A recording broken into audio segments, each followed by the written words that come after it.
menyahuti instruksi Gubernur Aceh nomor 23 tahun 2021, Dinas Pemberdayaan Perempuan dan Perlindungan Anak Aceh menerapkan pelaksanaan pemeriksaan vaksinasi COVID-19 bagi pegawai negeri sipil, tenaga kontrak, dan masyarakat luas saat memasuki lingkungan perkantoran Dinas Pemberdayaan Perempuan dan Perlindungan Anak Aceh.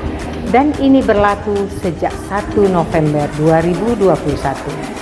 Silakan mengunduh aplikasi Peduli Lindungi pada perangkat handphone Anda dan pastikan Anda telah divaksin.